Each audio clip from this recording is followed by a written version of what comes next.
মহান আল্লাহকে আমরা না দেখে বিশ্বাস করি, তার সব আদেশ নিষেধ মেনে চলার চেষ্টা করি। কিন্তু যে আল্লাহকে না দেখে ইবাদত করছি, সে আল্লাহ যেদিন দেখা দিবেন, কেমন হবে সে দিনটি? সঞ্জিদা আজিজ জানাচ্ছেন বিস্তারিত। হাসরের ময়দানে সব হিসাব শেষ হওয়ার পর বিশ্বাসীদের মহান আল্লাহ তাআলা জায়গা দিবেন জান্নাতে।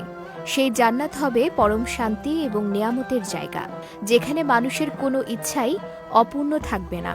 জান্নাতের মাটি হবে মেশকের গন্ধ বিশিষ্ট। সেখানে মুমিনদের জন্য যে ঘর বানানো হবে তার ইট হবে স্বর্ণ এবং রূপার তৈরি। এছাড়া জান্নাতের রাস্তাগুলো হবে মুক্তার তৈরি, আর ঘাস হবে জাফরানের।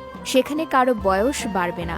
কোনো কোনো বর্ণনায় আছে জান্নাতের পুরুষদের বয়স হবে ৩০ অথবা ৩৩, আর তাদের উচ্চতা হবে আদম আলাইহিস সালামের মতো।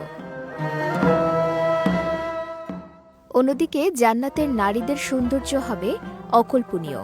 হাদিসের বর্ণনা অনুযায়ী যখন কোনো ব্যক্তি জান্নাতে তার স্ত্রীর দিকে তাকাবে, তখন তার সৌন্দর্য দেখে সে মুগ্ধ থাকবে ৪০ বছর।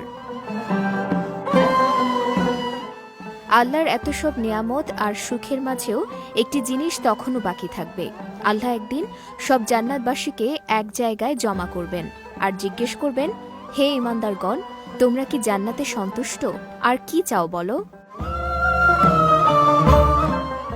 জান্নাতবাসী তখন বলবে, আল্লাহ, আমরা চাই যে আপনি আমাদের উপর সন্তুষ্ট হন। আল্লাহ বলবেন, আমি তোমাদের উপর সন্তুষ্ট, আর তাই তোমাদের আমি জান্নাত দান করেছি। এরপর আল্লাহ বলবেন, আমি তোমাদের একটা ওয়াদা করেছিলাম, সেই ওয়াদাটা পালন করা এখনো বাকি রয়েছে। মানুষ তখন অবাক হবে আর নিজেদের মাঝে গুঞ্জন করতে থাকবে যে কি সেই ওয়াদা? আল্লাহ তো আমাদের সৎ কাজের প্রতিদান দিয়েছেন, আমাদের মন্দ কাজগুলো ক্ষমা করেছেন, তার রহমত গুণে আমাদের জান্নাতে প্রবেশ করিয়েছেন। আর কি বাকি থাকতে পারে? এমন সময় জান্নাতের চারদিক ছড়িয়ে যাবে আলোতে।